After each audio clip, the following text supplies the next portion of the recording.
এই যে হিন্দু সিনহা বলছে, যখন আমি হাসিনার অধীনে বিচারপতি ছিলাম তখন আমার বিবেক ছিল না, আমি অন্যায়ভাবে কে কসাই কাদেরকে আমি আব্দুল কাদের বানাইছি, আব্দুল কাদেরকে আমি কসাই কাদের বানাইছি, দেল্লু শিকদারকে আমি দেলোয়ার হোসেন সাইদিকে দেল্লু শিকদার বানাইছি। তখন আমার বিবেক ছিল না, আমি বিচারপতি ছিলাম কিন্তু আমার বিবেক ছিল না। কিন্তু বাংলাদেশ থেকে যখন বাইর করে দিছে তখন ওর বিবেক খুলে গেছে। কিরে, যতদিন ঘুষের চাকরি করছে ততদিন আর বিবেক নেই। যেই চাকরি রিটায়ার করছে তখন আর বিবেক খুলে বলতেছে, আল্লাহ আমি আর ঘুষ খাবো না, আমি আর কোনোদিনও ঘুষ খাবো না। পাগলা কয় কে রে পাগলা, আমার সাথে পাগলামি করিস? তুই এখন ঘুষ খাবার চাইলে পাবো গুড় থেকে, তোর চাকরি নাই। কখন কান দিচ্ছে, কথা কয় না।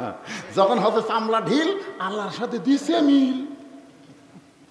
আমি দেখলাম আপনাদের মসজিদে একজন উঁচার ওপর বসে থেকে নামাজ পড়তেছে। ওই ব্যক্তির খোঁজলে দেখেন যৌবনকালে হয়তো মসজিদের দিকে ঘুরেও তাকায়নি। এখন বুড়া বয়সে আইসে কাতারবদ্ধ, যে কাতারে নামাজ পড়লে 27 গুণ সওয়াব হয়, ওরই জন্যে কাতারের সওয়াব থেকে আপনার বঞ্চিত হচ্ছেন। কারণ কাতার সোজা করবার গেলে পায়ের গোড়ালের সাথে গোড়ালি মিল করা লাগবে। জোরে কোন কথা কন না কেন? নামাজে যে 13টা ফরজ আছে তার মধ্যে একটা ফরজ হলো দাঁড়িয়ে নামাজ পড়া, কথা কন। তো ওই লোকটা কি শান করে মসজিদে লিয়াচ্ছেন না হাঁটে যাচ্ছে? তা হাঁটে তাই আসা পারে, তাই বসে কেন?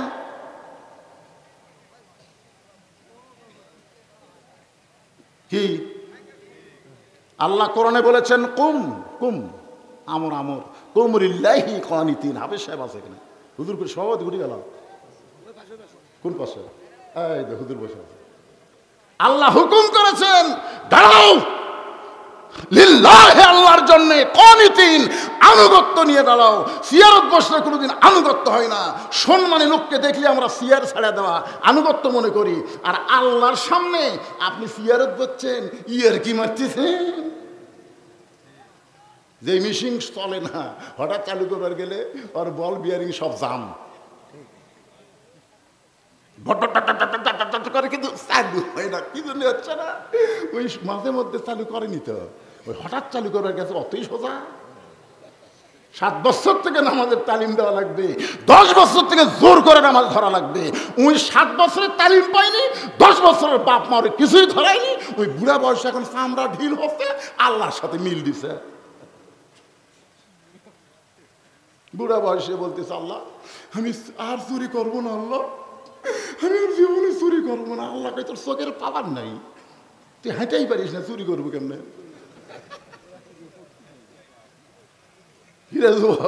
বুড়া বয়সে তাই মিল দিবা? যখন হাসে চামড়া টাইট, আল্লাহর সাথে করে ফাইট। একটু মনোযোগ দেবেন। যারা মাগরিব এশার নামাজ না পড়ে ওয়াজ শুনতেছেন, আপনাদের ওয়াজ শুনে লাভটা কত দূর হচ্ছে? কোন এক বক্তা ওয়াজ করছে যে টুপির উপর পাগড়ি পরে নামাজ পড়লে আল্লাহ 70 গুণ সওয়াব দেয়। সেই দিন থেকে লোকটা পাগড়ি পরে নামাজ পড়ে, কিন্তু হঠাৎ একদিন মসজিদে যায় তাকে পাগড়ি আনে নাই। ওই এখন চিন্তা করতেছে অনেক দূর বাড়ি, এ বাড়ির যা পাগড়ি আনতে তো অনেক কষ্ট, দরকার নাই। উনি চুপ করে বসে আছে। আমি দরকার হলে 27 গুণ, জামাতে নামাজ হলে কয় গুণ? 27 গুণ বাদ দিয়ে 70 ধরবো, এই নিয়ত করে বসে আছে। সমস্ত মুসলিম নামাজ পড়ে যখন বাড়িতে গেছে, উনি তখন একলাই মসজিদের ভিতরে যায় এক টানে লুঙ্গি খুলছে। লুঙ্গি খুলে ওরা আড়াআড়ি ভাঁজ দিয়ে মাথার 3 প্যাঁচ দিয়ে রুকুর থেকে শেষ দাঁত গেছে। ইতিমধ্যে এক মুসল্লি মসজিদে ঢুকে থেকে সর্বনাশ। জীবনে বহু দেখলাম, এইরকম তো নিয়াংটা বাবা দেখিনি। 5 হাত মারছে থাবা। লাভ দুটো বললে আমারে মারলে কেন ভাই? বলে মরার কারণ হতো লুঙ্গি। আপনার চোখ নাই, লুঙ্গি আমার মাথায়। কেরে পাগলা, পরনে লুঙ্গি মাথাত খেন? বলে সওয়াবের আশায় ভাই। পাগড়ি পরে নামাজ পড়লে 70 গুণ সওয়াব, তুই জানিস না? লোকটা বলতে তো পাগল, পাগড়ি পরা হলো সুন্নত রে, আর লুঙ্গি পরা হলো ফরজ। পাগড়ি পরা হলো মুস্তাহাব আর লুঙ্গি পরা হলো ফরজ। ফরজ বাদ দিয়ে কেউ মুস্তাহাব আদায় করলে কোনো সওয়াব হয় না। এশার নামাজ পড়া হলো ফরজ আর ওয়াজ শোনা হলো মুস্তাহাব। এখন এশার নামাজ বাদ দিয়া যারা ওয়াজ শুনতিছে তারা লুঙ্গি খুলিয়া মাথায় পাগড়ি পরিছে। সবাই আমার সাথে বলেন, এশার নামাজ বাদ দিয়া যারা যারা বলতেছে না মনে করবেন এরাই পড়েনি, এখনই চোখ ধরা পড়বে। সবাই বলেন আমার সাথে সুর মিলা বলেন, এশার নামাজ বাদ দিয়া যারা ওয়াজ শুনতিছে তারা লুঙ্গি খুলিয়া মাথায় পাগড়ি পরেছে। আবার ওয়াজ শুনতে শুনতে যারা ফজর বাদ দিবে তারা লুঙ্গি খুলিয়া মাথায় পাগড়ি পরিবে। আপনি বলেন ইচ্ছা করে মাগরিব এশার নামাজ পড়েন নাই, ফজরের আগে যদি আপনি মরে যান, দুনিয়ার কত মানুষ আপনার জানাজার নামাজ পড়লে আপনি জান্নাতে যাবেন কি? আর এশার নামাজ জামাত আদায় করে যদি আপনি মারা যান, আপনার জানাজা যদি নাও হয়, ওই নামাজের ওসিলায় আল্লাহ আপনাকে জান্নাত দিবার পারে। জোরে কোন কথা ঠিক কি না?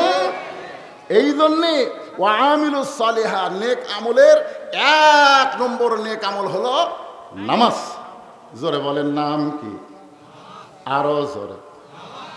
পুরুষ মানুষের জন্য 1 নম্বর হলো নামাজ, কিন্তু নারীদের জন্য 1 নম্বর কিন্তু নামাজ না। আমার মা বোনেরা যারা পর্দার অন্তরালে বসে আছেন শুনে নেন, আপনাদের 1 নম্বর হলো পর্দা। পর্দা যদি না থাকে মেয়েদের নামাজ কবুল হবে না, রোজা কবুল হবে না, মেয়েরা যাই করুক একটা আমলও কবুল হবে না। মেয়েদের আমল যদি কবুল করতে চায়, এক নাম হলো পর্দা। জোরে বলেন নাম কি? জোরে বলা লাগবে নাম কি? অকরনা ফি বুয়ুতিকুন্না ওয়ালা তাবাররুজনা তাবাররুজাল জাহিলিয়াতিল উলা। এ মায়েরাই, পর্দার অন্তরে যারা বসে আছেন, এমন ডোজ দেওয়া দিছি ভাই, চিল্লি তো দূরের কথা, ওরা বেঁচে আছে না মরে গেছে বোঝার উপায় নেই। কি মনে করতেছেন আমি বগুড়ার ছল পুঁটি মাছ মারবার যা ধরে আনি বল? বগুড়ার জনগণ বোঝেন মা বোনদের কোনো শব্দ আছে? আছে? কারণ মায়েরা আমাকে অত্যন্ত ভালোবাসে। কোন বক্তার ওয়াজ নিয়ে মেয়েদের ব্যাপারে তেমন, কিন্তু আমার ওয়াজ যখনই নেবেন পুরুষের চাইতে নারীর সংখ্যা বেশি হবে। কারণ নারীরা জানে এই বক্তা ওয়াজ করবার যা খালি মরদের ওয়াজ করে না, মেয়ে মানুষের ওয়াজ করে। জোরে কোন কথা ঠিক কথা বলেন? তাহলে পুরুষের 1 নম্বর নেক আমলের নাম কি? জোরে বলেন। আর নারীদের জন্য 1 নম্বর নেক আমল হলো পর্দা। পর্দা যদি না থাকে নারীদের একটা নেক আমল আল্লাহ কবুল করবে না। একদিন গভীর রাত্রে খাদিজাতুল কুবরা, যতদিন আমাদের মা খাদিজা দুনিয়াতে জীবিত ছিলেন ততদিন রাসূল দ্বিতীয় কোনো বিয়ে করেননি। সুবহানাল্লাহ কবেন না? আপনার বলেন তো রাসূলের কত বছর বয়সে মা খাদিজাকে রাসূল বিয়ে করছেন? 25 বছর বয়সে। তখন মা খাদিজার বয়স ছিল 40। এক সময় মা খাদিজার বয়স যখন 63 হয়ে গেল, কত? 63 যখন হয়ে গেল, তখন আল্লাহ নবীর বয়স হলো 49 বছর। তখন মা খাদিজা বললেন, ইয়া রাসূলুল্লাহ, আমার সঙ্গে সংসার করতে করতে আপনি বুড়া হয়ে যাচ্ছেন, হুজুর আপনি আর একটা বিয়ে করেন, আপনি আর একটা বিয়ে করেন। কারণ নবীর উপরে আল্লাহ কিন্তু আয়াত নাজিল করছে 2টে 3টে 4টে, না হলে একটা, মাসনা সোলাসা রোবা, তারপরে একটার কথা পরে বলা হয়েছে। তো খাদিজা বলতে যে হুজুর আপনি একটা বিয়ে করেন। আল্লাহ রাসূল খাদিজার কপালে চুমা দিয়ে বললেন, খাদিজা আপনি শুধু যদি আমার বিবি হতেন তাহলে আমি আর একটা বিয়ে করতাম, কিন্তু আপনি শুধু আমার বিবি না, আপনি হলেন আমার দরদ। আপনার মতন দরদ যতদিন দুনিয়াতে থাকবে আমি রাসূল ততদিন দ্বিতীয় কোনো বিবাহ করব। গভীর রাত্রে খাদিজাতুল কুবরা নবীর হাত তুলে বুকের মধ্যে নিয়ে ছোট বাচ্চার মতন কাঁদতেছে। রাসূল ঘুম থেকে চেতন পেয়ে বলে, খাদিজা কি কারণে আপনি কাঁদেন? খাদিজা বলে, রাসূলুল্লাহ যে কোনো সময় আমার মৃত্যু হবে, কিন্তু মৃত্যুর পরে আমার কি খবর যদি একটু আপনি আমারে বলে দিতেন। মৃত্যুর পরে আমার কি হবে যদি আপনি আমারে বলে দিতেন। আল্লাহ নবী খাদিজার কপালে চুম্বন দিলেন।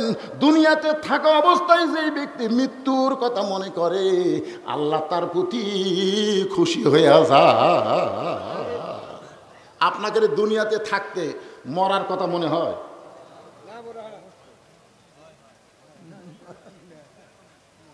মনে হয়? এই যুবকেরা কথা কও না কেন, মনে হয়? হ্যাঁ, তা আজান দিলে ঘাড় কাট করে তোমরা অন্যদিকে যাও কেন, মসজিদ বাদ দেয়? আচ্ছা, এই বছর ঈদের দিনে কত মানুষ মারা গেছে? এই আপনার জানেননি? দেয়নি। 256 জন মানুষ মারা গেছে, তার মধ্যে 128 জন যুবক মারা গেছে মোটর সাইকেল অ্যাক্সিডেন্টে। আর এই 256 জনের মধ্যে একটাও বুড়া নেই। আপনাদের এলাকার খোঁজ করে দেখেন তো, বুড়ারা বেশি মরতেছে না যুবকেরা বেশি মরতেছে? কথা কর না কেন বারে, কে বেশি মরতেছে রে? বুড়ারা মরতেছে না। আমার এলাকার তো একটা বুড়াও মরতেছে না। সত্যি, ওরা যে কি খাইয়া প্যান টাইট করছে ভাই, কিচ্ছু হয় না রে। কে যুবকেরা কি সব মোটর সাইকেল খালি কি আর 15 পাশে তো মনে করছে হাইড্রোলিক ব্রেক আছে, ইচ্ছা মতো ব্রেক ধরবো, এমন জায়গা তোর ব্রেক ফেল করবো আল্লাহ তোর খিয়ালি থুবি না। তোর কোন কথা, কথা কন না। এই জন্য একটু মনোযোগ দিয়ে শুনতে হবে। আমার মায়েরা যারা পর্দার অন্তরাল শোনেন, রাসূল খাদিজার কপালে চুম্বন দিয়ে বললেন, খাদিজা মৃত্যুর পরে আপনার কি খবর যদি শুনতে চান তাহলে শোনেন। এই দুনিয়াতে 10 জন পুরুষকে আল্লাহ জান্নাতের সার্টিফিকেট দিয়েছে। খাদিজা বলে, হুজুর আমি আমার কথা শুনতে চাই, আপনি পুরুষের কথা কেন বললেন? রাসূল বলে, খাদিজা কথা লাইন মতো বলা লাগবে। 10 জন পুরুষের মধ্যে 1 নম্বর হলো আবু বকর, আবার 10 জন নারীকেও আল্লাহ জান্নাতের সার্টিফিকেট দিয়েছে। নারীদের মধ্যে 1 নম্বর হলো খাদিজাতুল কুবরা। পুরুষের মধ্যে 1 নম্বর জান্নাতের নাম কি? সবাই বলেন। আপনাদের কারো সন্দেহ আছে নাকি? আর নারীদের মধ্যে খাদিজাতুল কুবরা। এই কথা শুনে, রাসূলের কথা শুনে খাদিজা তো বিশ্বাস করে মুচকি মুচকি হাসতেছে। আচ্ছা আপনার বলেন তো, আমাদের নবী কোনো কথা কি নিজের ইচ্ছাই বলে না আল্লাহর ইচ্ছায়? এটা স্বীকার করা লাগবে। মা ইয়ান্তিকু আনিল হাওয়া ইন হুয়া ইল্লা ওয়াহুই ইউহা। খাদিজা যখন মুচকি মুচকি হাসতেছে তখন আল্লাহ রাসূল নবী না হয়ে স্বামী হয়ে, আমাদের নবী কিন্তু সবসময় নবী ছিলেন না, বেশিরভাগ সময় কিন্তু স্বামী ছিলেন। তো স্বামী হয়ে বলতে, খাদিজা আচ্ছা আল্লাহ আপনাকে 1 নম্বর জান্নাতি ঘোষণা করলো, তো 2 নম্বর কে হলে ভালো হয়? মানে স্বামী হয়ে বইয়ের কাছে শুনতেছে। তখন খাদিজা বলতে, হুজুর আল্লাহ যখন আমাকে 1 নম্বর ঘোষণা দিছে, 2 নম্বর ফাতেমা হলে ভালো হয়। 2 নম্বর কে হলে ভালো হয়? ফাতেমা হলে ভালো হয়। রাসূল বললেন, খাদিজা আল্লাহ আপনার পেট থেকে 4টা মেয়ে দিছে। কয়টা? 4টা মেয়ে দিছে, জয়নাব, রোকেয়া, কুলসুমা, ফাতেমা। তো আপনি অন্য কোনো মেয়ের নাম না বলে সরাসরি ফাতেমার কথা কেন বললেন? খাদিজা বলছে, হুজুর আপনি বাপ তো, আপনি বুঝতে পারতেছেন না, আর আমি মাও তো, আমি বুঝতে পারছি। কারণ জয়নাব যখন আমার পেটে ছিল তখন আমার পেট উঁচা হয়েছিল, আমার পেটে ওজন লাগছিল, প্রসব বেদনা পাইছি। কুলসুমা যখন আমার পেটে ছিল আমার পেট তখন উঁচু ছিল, আমার পেট তখন ওজন হয়েছিল, আমি প্রসব বেদনা পাইছি সন্তান হওয়ার সময়।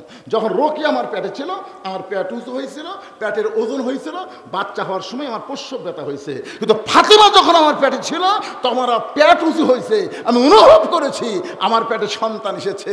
কিন্তু যখন সন্তান জন্ম নিল আমি তখন দেখলাম ফাতেমা প্রসবের সময় আমার কোনো কষ্ট হয়নি। কষ্ট যখন হয়নি আমি তাকায় দেখি আমার মেয়েটা তার 2টা হাত দিয়ে তার ইজ্জত ঢেকে দুনিয়াতে জন্ম নিয়েছে। তখন থেকে আমার বিশ্বাস আমার ফাতেমা সাধারণ কোনো মেয়ে নয়। ওগো আল্লাহর নবী, 2 নম্বরের কারো নাম বলবেন না। খাদিজা যদি 1 নম্বর হয় আপনি 2 নম্বর ফাতেমার নাম বলেন। রাসূল বলে, খাদিজা দেওয়ার মালিক তো আমি না, দেওয়ার মালিক হলো আল্লাহ। খাদিজা বলে, হুজুর তাহলে আল্লাহ কি দিলেন? রাসূল বলতেছে ফাতেমা তো জান্নাতি নয়, ফাতেমা তো জান্নাতি নয়। খাদিজা বলে হুজুর ফাতেমা যদি জান্নাতি না হয় তাহলে ফাতেমার খবর কি? রাসূল বললেন সাইয়্যিদাতুন নিসাই আহলুল জান্নাহ ফাতেমাতুজ জোহরা, ফাতেমা হলো জান্নাতি নারীদের নেত্রী। যেই কইছে নেত্রী তখন খাদিজা মন ভালো করে বলতেছে হুজুর ফাতেমা তো আর শোনেনি, আমি যখন শুনেছি তাহলে আপনি পাল্টান, আপনি পাল্টে দেন, খাতুনের জান্নাত হামাক দেন আর ফাতেমাকে 1 নম্বর জান্নাতি দেন। মেয়েরা কিন্তু নেতৃত্ব পছন্দ করে। যখন দেখবেন বেটা বিয়ে করবি তখন বেটার বউ খালি সবসময় চাবি এই বাড়ির তালা চাবি আমার কাছে, শাশুড়ির কাছে কিন্তু থাকতে এটা পছন্দ করবি না। কারণ মেয়েরা সবসময় নেত্রী হওয়ার পছন্দ করে, যার প্রমাণ হলো খালেদা আর হাসিনা। জোরে কোন কথা ঠিক কি না? কারণ হাসিনার তো ক্ষমতা আছে, তারপরও খালেদাকে মিথ্যা একটা মামলা দিল, দিয়ে এতিমের মাল সম্পদ কি করছে অন্যায়ভাবে ভক্ষণ করলো। আপনারা জানেন খালেদার খবর জানেন? শহীদ প্রেসিডেন্ট জিয়াউর রহমান যখন দুনিয়া থেকে বিদায় নিল আপনি জানেন তার অবস্থাটা কি ছিল? আরে এতিমের সম্পদ খালেদা মারবি? যাই 2টা এতিম সন্তানকে লালন পালন করেছেন, মিথ্যা একটা মামলা দিল, যার 1 টাকা এখনো পর্যন্ত ব্যাংক থেকে উঠানো হয়নি। এই 2 কোটি টাকা এখন 6-7 কোটি টাকা হয়ে গেছে। জোরে কথা কার না কেন? এই হিংসা, খালি হিংসা, যে ই যদি থাকে বাইরে থাকে তাহলে আমার তো রে। আমার বড় মেয়ে মাছের তরকারি আমার ভাগ দিছে, আমার মেয়ে খেলে আমার সামনে খুব ঘুরতেছে, আমি বুঝতে পারছি যে কি জন্য ঘুরতেছে। আমি বললাম মা বাংলাদেশে বহু জায়গা তো ওয়াজ করি, মা বহু মাছের তরকারি খাই, কিন্তু তোমার হাতের মতন এত মধু নেই। সঙ্গে সঙ্গে মেয়ে আমাকে আর 1 টুকরা দিয়ে কয় আব্বু আর একটা খান। মেয়ে বুঝতে পারছে যে আমার তরকারি বাপকে স্বাদ লাগতেছে, কিন্তু আমি তাকে দেখি আমার বউ খালি মুখ ভেঙা করে আছে। আমি বললাম কে গো তোমার কি হলো? এখন থেকে মেয়ের বাড়ি পার হয়ে যান, খালি আপনার মেয়েই পারে, আমি পারি? আমি বলে নারীরা কি রে, মেয়ের প্রশংসা করলে মা খেপা যায়, এই জাতের নাম হলো নারী জাত। জোরে কোন কথা ঠিক কি না? এদের সামনে ভুল করেও আপনি হুরের প্রশংসা করেন না ভাই। আমি একদিন বউয়ের কাছে বলতেছি আল্লাহ যদি জান্নাত দেয় জান্নাতে হুর পাবো। আর বউ বলতেছে হুর কি গো? হুর হলো সুন্দরী। তাকে আমার চাইতো। আমি বললাম তোমার আবার সাইজ। আমি হুরের নাকের কথা বলতেছি, নাক এরকম হবি, ঠোঁট এরকম হবি। কিছুক্ষণ পরে দেখতেছি বউ আমার বগলের মধ্যে বালুসলিয়া ঘর থেকে বাইর হয়ে যাচ্ছে। আমি বললাম কি হলো? হুরলিয়া থাকো, হুরলিয়া থাকো, আমার কি দরকার? তোমাকে ভাত আনতে আমি দেই, কারেন্ট গেলে পাখার বাতাস আমি করি, আর বেহেশতের হুরের ধান্দা করো। আমি তখনই কান ধরে তওবা করলাম, আল্লাহ আর জীবনে আমার বইয়ের সামনে হুর তো দূরের কথা, কোনো মেয়ে মানুষেরই প্রশংসা করা যাবি, খালি করিয়া দেখবেন কি হয়। খাদিজা বলতেছে রাসূলুল্লাহ 1 নম্বর জান্নাতি ফাতেমা, আমি হব জান্নাতি নারীদের নেত্রী। রাসূল বলেন খাদিজা আমি হলাম ঘোষণাকারী, দেওয়ার মালিক হলাম আমার আল্লাহ। আল্লাহর নবী হচ্ছে বন্টনকারী। বন্টনকারী বোঝেন? দেওয়ার মালিককে আল্লাহ ঘোষণা করেছেন। সঙ্গে সঙ্গে খাদিজা নবীর ডান হাত কানা বুকের মধ্যে নিয়ে বলে রাসূলুল্লাহ কোন আমলের কারণে আমাকে বাদ দিয়া আমার পেটের মেয়ে ফাতেমাকে আল্লাহ খাতুনে জান্নাত ডিগ্রি দিল? কোন আমলের কারণে ফাতেমা হবে জান্নাতি নারীদের নেত্রী? সে আমলটা না বলা পর্যন্ত আমি খাদিজা কিন্তু আপনার হাত আমি ছাড়ব। নবীর হাতটা ধরলেন, স্বামীর হাত। জোরে কোন কার হাত? ঘরের মধ্যে যখন যায় তখন কি আর নবী আছে নাকি? আমি যত বড়ই বক্তা হই, আমার বইয়ের কাছে যখন আমি যাই তখন আর বক্তা থাকি? আপনাদের কি মনে হয়? আল্লাহ কোরআনে বলেছেন হুন্না লিবাসুল্লাকুম ওয়া আনতুম লিবাসুল্লাহুন্না। স্বামী হলো বইয়ের পোশাক, বউ হলো স্বামীর পোশাক। ওই জায়গাত কোনো হুজুর হাজুর চলবি না, হুজুরগিরি বেড়া করো, ঘরের মধ্যে নয়। এখন স্বামী, নবী তো না, স্বামী মনে করে হাত একে চাপিয়া ধরছে। নবী মনে করলি বেয়াদবি হবি, কিন্তু স্বামী মনে করলে স্বামীর হাত ধরবি না, কার হাত ধরবি কন? অন্য করে হাত ধরে যাবি, কথা কন না, কার হাত ধরবি? কতগুলো মালয়েশিয়াত গেছে, এখন ওদের দেওয়ারা, যে বাড়ি দেখবেন মরদ মানুষ নাই, ওই বাড়ির ধারদের বেশি বেশি দেওয়ার খবর। ভাবি ভাবি আমি বাজারে যাচ্ছি, আপনার কিছু লাগবে? তো ভাবি এসে বলতেছে, তুমি এত সুন্দর করে আমাকে ভাবি ডাকো, আর কলজা ভরা যায়। তবে ভাবি আপনার যে সাইজ, বুঝছেন, মনে হয় আপনার বিয়েই হয়নি। মেয়ে মানুষের খালি যদি বলেন আপনার সাইজ, ওরা খালি বয়স কম করে ওরা খুশি হয়ে যায়। জোরে কার কথা ঠিক কিনা? আজকে ফেসবুকে দেখলাম একটা মেয়ে বলতেছে, শাকিব খানকে সবাই সুন্দর কয়, অথচ শাকিব খান আমার সিনিয়র, আমি যেখানে যাই আমার বুড়ি করা কয়, আর শাকিব খানও কেউ বুড়িয়া কয় না। আর কলজাত লেগে গেছে। এই মা, মোস্তাক আহমেদ বিয়ে করলো, তার বউকে যদি পর্দার মধ্যে রাখতো, বাংলাদেশের কোনো মরদ মানুষ জানতো না একটা বুড়া যুবতী বিয়ে করছে। ধরে কোন কথা ঠিক করে কথা কন না কেন? এই ধরা খাজে কখন? যখন তিশাকে বেপর্দা করে মানুষের সামনে নিয়ে গেছে, তখন কয় কে রে, এর না চাপা চুপা সব চামড়া ধরে গেছে, এই ছুরিগুলা ধরে কেন, এটার মেয়ে নাকি? এক সাংবাদিক বলতেছে, চাচা এটা আপনার কোন পক্ষের মেয়ে?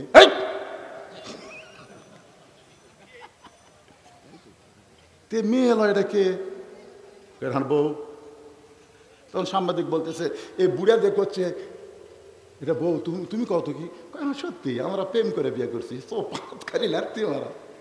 আমি এই বুড়াক বলতেছি, তুই তো একটা যুবতীক বিয়ে করলি, খালি বোরকার মধ্যে থাকলে আজকে এই পরিস্থিতির শিকার হওয়া লাগতো না। কথা কর না কেন? কথা কর পারেন না? বেপরদা হওয়ার কারণেই তো ধরা খাচ্ছে বুড়ার ছুরি।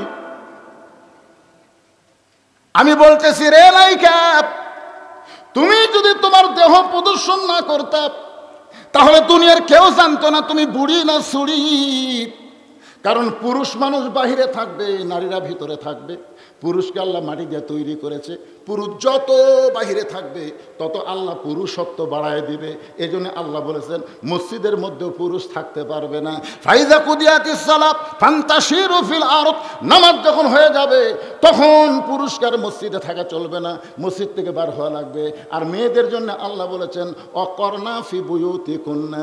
আপনারা বলেন তো, মাটির উর্বরা শক্তি ভিতরে না বাইরে? মাটি মাটি আদমকে আল্লাহ কি দিয়ে তৈরি করছে? মাটির উর্বরা শক্তি ভিতরে না বেড়ায়? ঘরের মধ্যে যদি কোনো গাছ লাগান, আপনার গাছ হবে?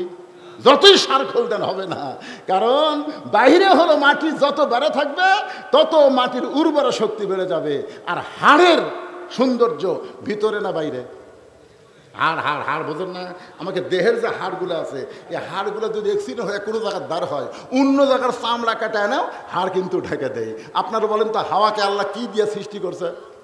জোরে বলেন কি দিয়ে? তাহলে হাড় মানে নারী, নারী যত ভিতরে থাকবে ততই নারীর দাম বেশি হবে। আর পুরুষ মানুষ যত বাহিরে থাকবে ততই পুরুষের দাম আল্লাহ বেড়ে দিবে। যে মরদ মানুষ ঘরত থাকে আর বউ বেড়া পেটে দেয়। আমার এলাকাতে এক মরদ ঝগড়া লাগলি বউ কয় লাখ, অন্যা খুলে মাথার বাম, ওই বউ কয় লাখ। আর বউ বুঝলেন সেই হাতের অন্য মাথার অন্য খুলে মাথার দান দেখে আয় মরদ আয়। মরদ যখন ডাকতেছে 4-5টা মরদ ভয় সরে যায়। ওরে বাবারে,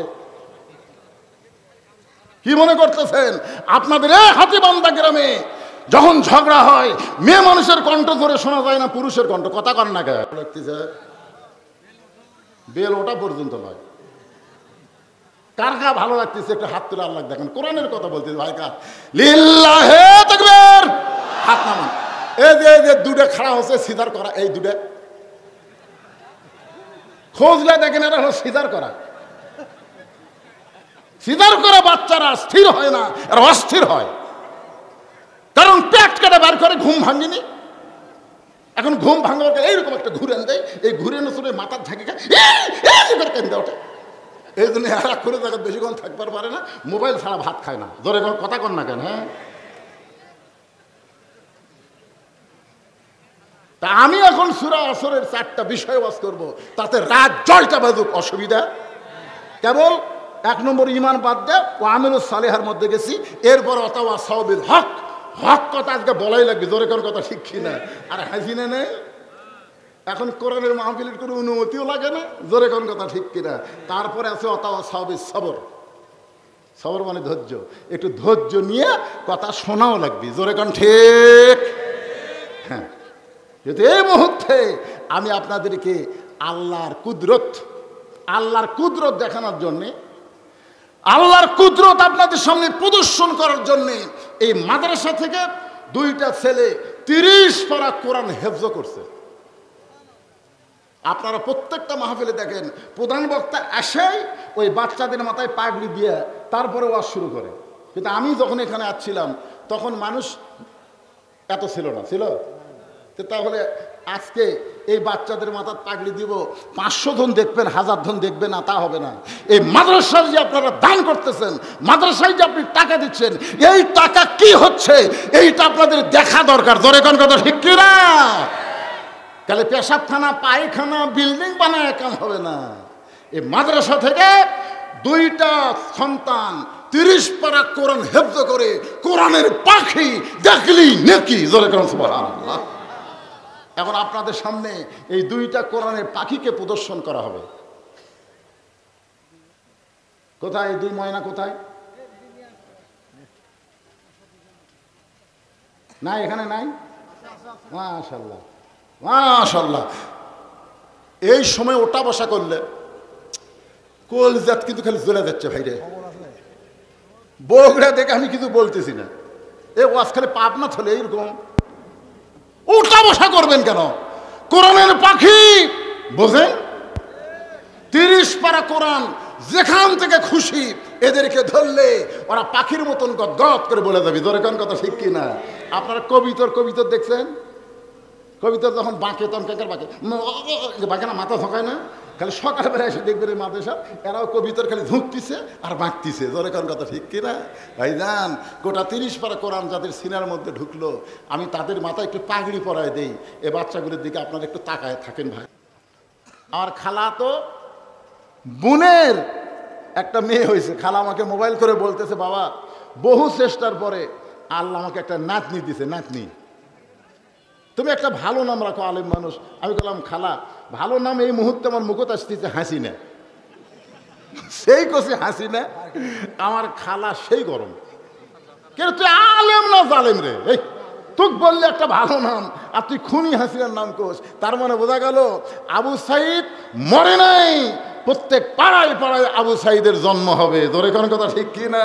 কিন্তু হাসিনা এমন ফ্যাসিস হয়ে গেছে, এখন কোনো মেয়ে মানুষের নাম, কোনো মেয়ে মানুষ জন্ম নিলে, কোনো কন্যা সন্তান জন্ম নিলে ভুল করে হাসিনা থুবি না, কথা কর না কেন তুমি? হাসিনা কিন্তু ভালো নাম, কিন্তু থুবি না। একটু মনোযোগ দিবেন। অথবা সাওবিল হক, নাম হলো মামুনুল হক, নাম হলো আজিজুল হক। মামুনুল হককে বৈধ বউ নিয়ে ধরা পড়ছে, তারপরে অবৈধ বানায় তাকে জেলখানার মধ্যে ঢুকাইছে, জোরে কোন কথা ঠিক কি না? কারণ কি? নামের শেষে আছে কি? হক, জোরে কোন কি? কথা কন না কেন? মামুনুল হক, মামুনুল হক বউ নিয়ে ধরা পড়লো। সাংবাদিক বলতেছে কাবিন আছে, অথচ সাকিব খান কখন বিয়া করলো কেউ জানে না। বাচ্চা নিয়ে আসা সাংবাদিক সম্মেলন করলো, আমাদের বগুড়ার মেয়ের নাম হলো অপু, নাম কি কেউ জানে না। সাকিব খান কখন বিয়া করলো, বাচ্চা নিয়ে আসা সাংবাদিকদের বলতেছে। তখন সাংবাদিক বলতেছে, আপনার বিয়া কবে হলো তাও তো আমরা জানি না, এই বাচ্চা কার? বলে সাকিব খানের। একটা সাংবাদিক বলল না যে আপনাকে কাবিন কোথায়, কেউ বললো না, কারণ বাচ্চা নিয়ে এসে বলতেছে আমার স্বামী সাকিব খান, কেউ দলিল দেখতে পারছিল না। আর মামুনুল হক একজন আলেম হয়ে বলতেছে এটা আমার বউ, তখন সাংবাদিক বলে কাবিন। তার মানে কি বুঝলেন হকের অবস্থা বাংলাদেশে কেমন? শুধু হক কথা বলার কারণে এই বাংলাদেশে উচ্চ স্বরে হক কথা যিনি বর্তমানে বলতেছেন তার নাম কি? কথা কয় না। আপনারা মামুনুল হকের ভাষণ শোনেননি তো কথা কন না কেন? পারে উনি কি বাপ দাদার কিচ্ছা কয় না কোরআনের হক কথা কয়? অথবা সাবিল হক, হক কথা বলতে হবে, হক পথে চলতে হবে।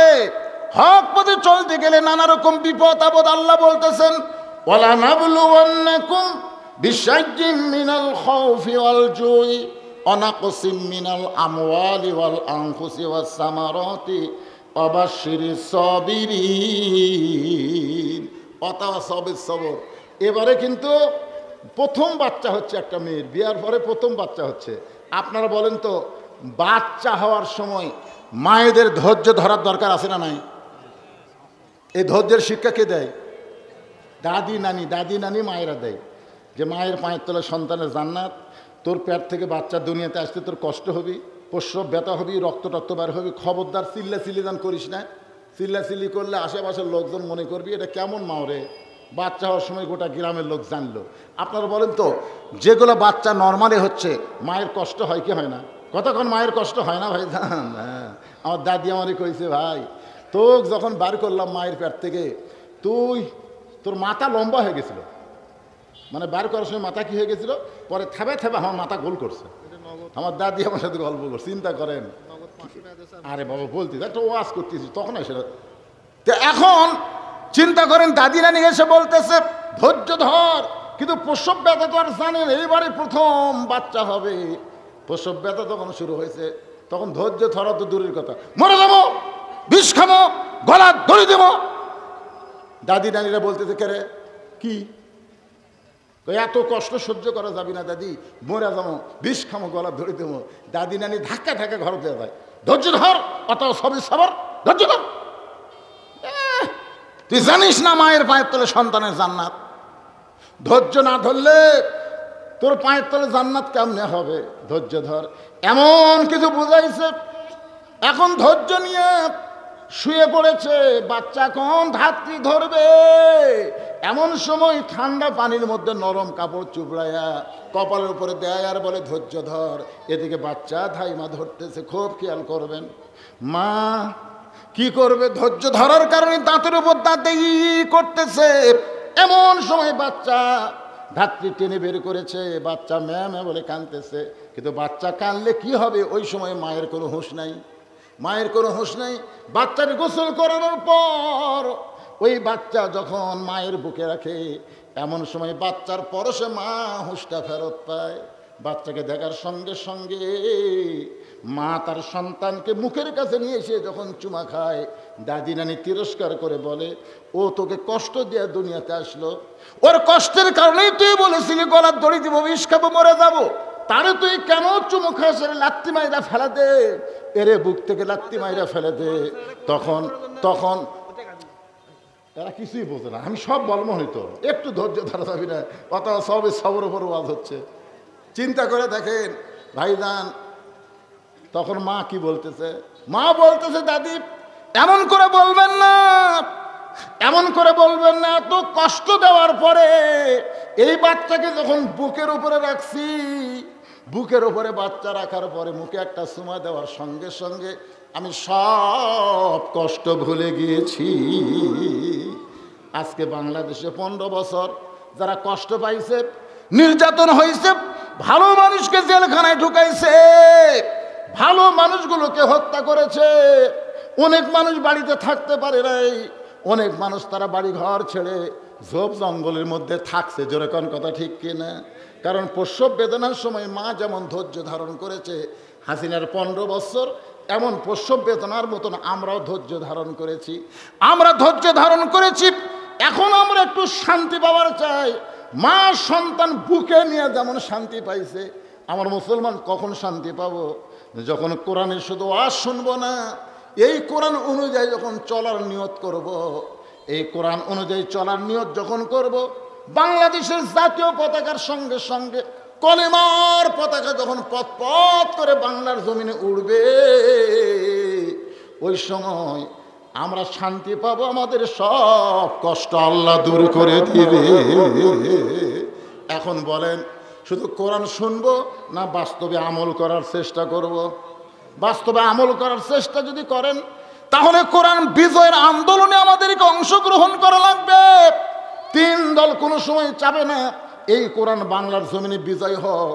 আপনারা বলেন তো, আগামীতে কোরআন দিয়ে যদি বাংলাদেশ চলে, এই হাফেজি মাদ্রাসার জন্য ভিক্ষা করা লাগবে না, কারণ প্রাইমারি বন্ধ হবে, সব প্রাইমারিকে কোরআনের প্রথম শিক্ষা দিয়ে শুরু হবে। ধরে কোন কথা ঠিক কিনা? কারণ দুনিয়ার যত শিক্ষাই তুমি গ্রহণ করো, কোন শিক্ষা গ্রহণ করতে তোমাকে পবিত্র হওয়া লাগবে না। আমার এলাকার এক প্রাইমারি ছেলে খাড়া হয়ে পেশাব করতেছে, পিঠের উপরে বই, এক ব্যাগ বই রে। তা আমি কইলাম, কেরে পাগলা কোথায় পড়িস? ক্লাস 2 পড়িস। আচ্ছা তো বসে থাকে পেশাব কর। পেশাব কেমনি করে করা লাগে তোর স্যার শিখাইনি, বসে কর। ও তখন মুচকে মুচকে হাসার কাছে, চাচা দেখি খন প্রাইমারি পেশাবখানার যায় দিকে চাচা আমার স্যারই খাড়া হয়ে পেশাব করে। যেখানে স্যার খাড়া হয়ে পেশাব করে সেখানকার শিক্ষাতে ছাত্ররা বসবি, এ কথা কর না কেন, বসবি। তা আমরা মুসলমান, খায়রুকুম মান তাআল্লামাল কোরআন ওয়া আল্লামা, আমরা এই প্রাইমারিগুলোতে মাদ্রাসা করা হবে, আর হাফিজি মাদ্রাসাগুলোকে উন্নত মাদ্রাসা ঘোষণা দেওয়া হবে, যখন আল্লাহর কোরআন দিয়ে আমাদের বাংলাদেশ চলবে। জোরে কোন কথা ঠিক কিনা? কিন্তু এই কোরআন বিজয়ের আন্দোলনে কিয়ামত পর্যন্ত 3 ধরনের লোক বাধা দেবে। কয় ধরনের? কথা কয় না কেন, কয় ধরনের? এক ধরনের লোক হলো আবু জেহেলের মতন রাষ্ট্রীয় শক্তি। আবু জেহেল কিন্তু সারা রাত কোরআন শরীফ শুনছে, সকালবেলা মিটিংয়ে বলতেছে এত সুন্দর কোরআনের বাণী, রাতটা কোন দিক দিয়ে গেল আমি বুঝবারই পারিনি। তা আবু সুফিয়ান বলতেছে, নেতা যেই কোরআন শুনতে সারা রাত কোন দিক দিয়ে তাই বোঝা যায় না, সেই কোরআন ধরলে কি হয়? আবু জেহেল বলতেছে, আবু সুফিয়ান এই কোরআন ধরলে তোর আমার ভুয়া নেতৃত্ব চলবি না রে, আসল নেতা হয়ে যাবে আব্দুলের এতিম পোলা। তা আমাদের নেতৃত্ব খর্ব করে তাকে নেতা বানান যায়, এই জন্য কোরআন শোনা যাবে কিন্তু কোরআন গ্রহণ করা যাবে না। আজও বাংলাদেশে কোন বক্তা কেমন ওয়াজ করে এইটা শ্রোতারা শুনবার চায়, কিন্তু বাস্তবে আল্লাহর কোরআনকে গ্রহণ করতে চায় না। ধরে কোন কথা ঠিক কি না? আবু জেহেলের মতো রাষ্ট্রীয় শক্তি যতদিন থাকবে ততদিন আল্লাহর কোরআনের বিজয় হবে না। 2 নম্বর হলো পুঁজিপতি, শতকরা 2.5 টাকা জাকাত দেওয়া লাগবে। কার হুকুম? কথা কন না কেন, কার হুকুম? আপনার 1 লাখ টাকা আছে, আপনার 2,500 টাকা দিতে কিছু মনেই হবে না, কিন্তু যখন 10 লাখ টাকা হবে তখন কই 25,000। যখন 1 কোটি হবে 2.5 লাখ, না 1 কোটি 2.5 লাখ। যখন 100 কোটি হবে 2.5 কোটি। যখন 1000 কোটি হবে,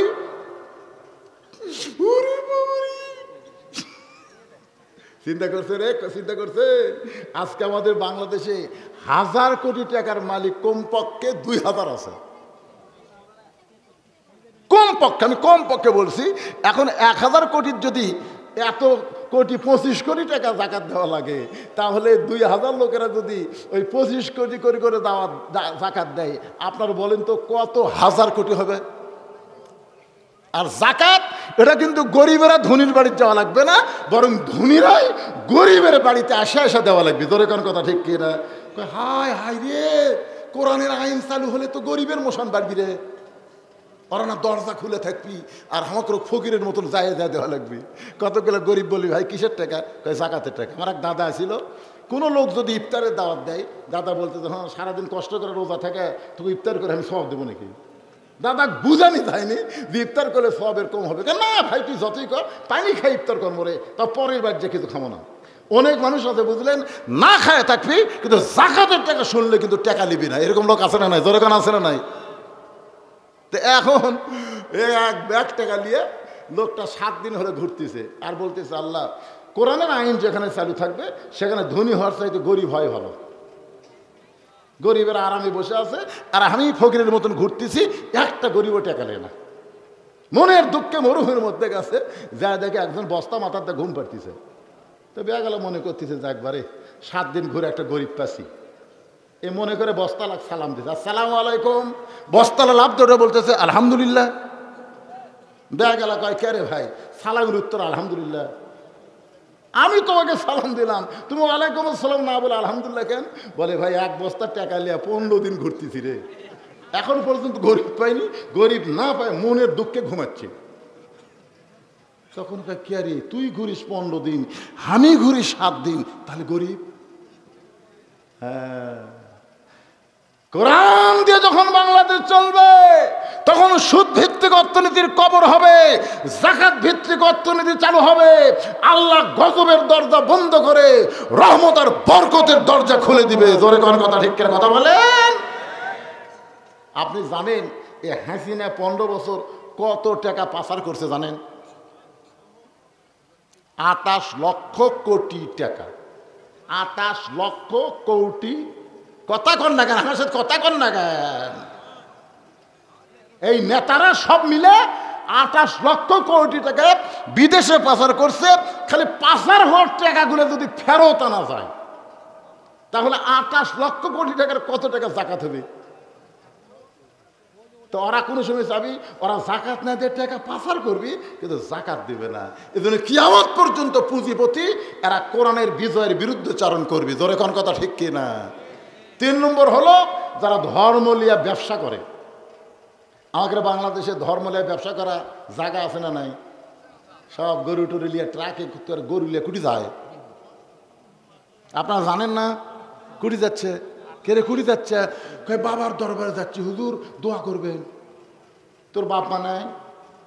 কই বুড়া বুড়ে আছে হুজুর। চাপাত খালি জুতার বাড়ি। বাপ মায়ের কথা বলতে বুড়া বুড়ে আছে হুজুর, আর ওই বাবার দরবারে যাচ্ছে। আপনারা বলেন তো বসে থাকে যারা আইডিয়া পায়, গরু পায়, কোটি কোটি টাকা পায়, তারা কোনোদিন চাবে যে কোরআনের বিজয় হোক? চাবে? কারণ কোরআনের বিজয় হলে ধর্ম নিয়ে কোনো ব্যবসা চলবে না। জোরে কোন কথা ঠিক? এখন এই 3 শ্রেণীর মানুষ বাংলাদেশে কোরআন বিজয়ের বিরুদ্ধে কথা বলবে।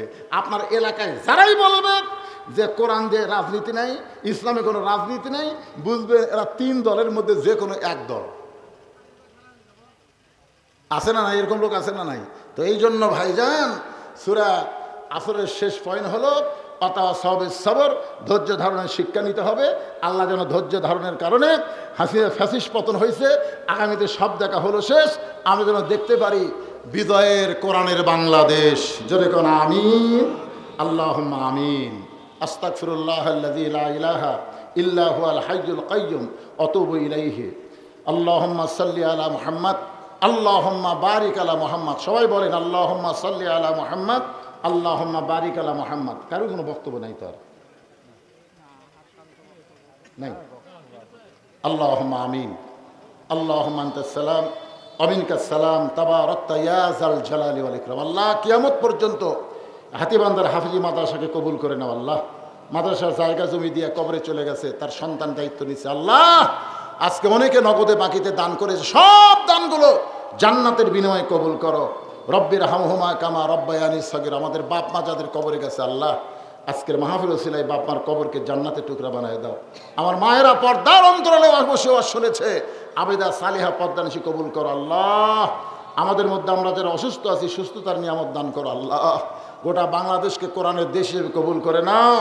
ভারতের ষড়যন্ত্র থেকে আমাদের বাংলাদেশকে আল্লাহ তুমি হেফাজত করো। হাতীবান্ধার উপরে রহমত বরকতের দরজা খুলে দাও। আজকের মাহফিলের সম্মানিত সভাপতি, সম্মানিত সহসভাপতিবৃন্দ, সম্মানিত প্রধান অতিথি, বিশেষ অতিথি, মাদ্রাসার সভাপতি, সহসভাপতি, মাদ্রাসার সেক্রেটারি, কেশিয়ার সদস্য, মাদ্রাসার দাতা সদস্য, আল্লাহ সকলকেই মাদ্রাসাকে ওসিলা করে জান্নাতি কবুল করে নাও আল্লাহ। এত কষ্ট করে মেহনত করে এত রাত পর্যন্ত কোরআন হাদিসের আলোকে আলোচনা যারা শুনলো আল্লাহ তাদের সকলকে মাফ করে মৃত্যুর সময় জবানে জারি করে দিও লা ইলাহা ইল্লাল্লাহু মুহাম্মাদুর রাসূলুল্লাহ সাল্লাল্লাহু আলাইহি ওয়াসাল্লাম।